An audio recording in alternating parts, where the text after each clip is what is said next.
let's say that we have to draw this positioning stop in front of us. Okay, so first we need to check our dimensions, and they are in inches, all of them. Then we're gonna come back here. Once we here, we go, we say new V, English standards, we say create, so that's inches. So don't worry about this. Then we're gonna go for the sketch. We're gonna choose the rectangle, and then we're choosing YZ drawing plane. There goes our rectangle, and that one they need to be 4 inches. Okay, as per our sketch, and this one here need to be 2.5 inches.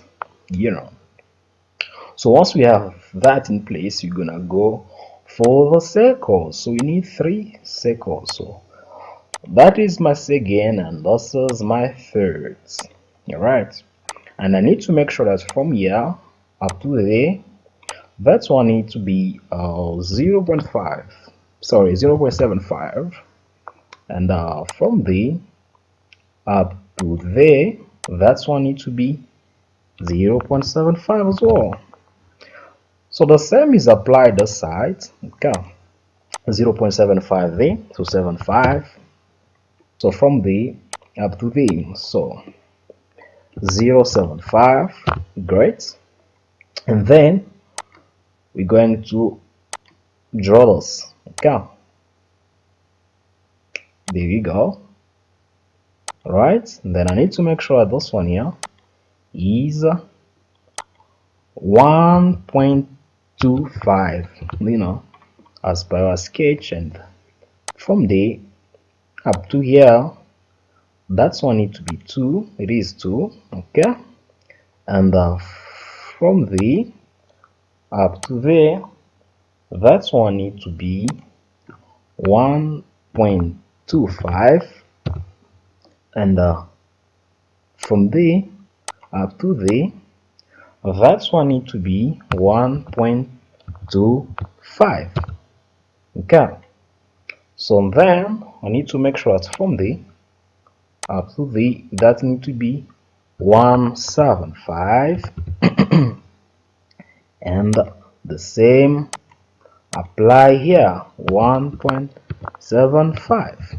Okay, so once that is in place, what I'm gonna do is I'm going to trim this portion. I'm gonna trim that and trim this one, trim that one, and trim this one here. All right, and then again I'm gonna make sure about the height. So that one needs to be 2.5, which is correct. Once that is done, I'm gonna go for 3D model. I'm gonna click on extrude, and I want this, this triangle of mine to be extruded by 0.25. Okay, as recommended on our sketch. So that is done. The next thing that you want to do now is to choose the material. All right, so you can go for, for steel. So steel alloy or mild steel. I'm gonna go for mild steel. So you see, so if this is your first time to be here, don't forget to subscribe, don't forget to like, don't forget to press the bell button so you can be notified every time we post a new video on this channel. So it was a pleasure of mine sharing this video with you. I hope that you enjoyed it. I hope that you're gonna enjoy it. For now, I'm gonna ask you to take care of yourself, and see you on the next video. Bye.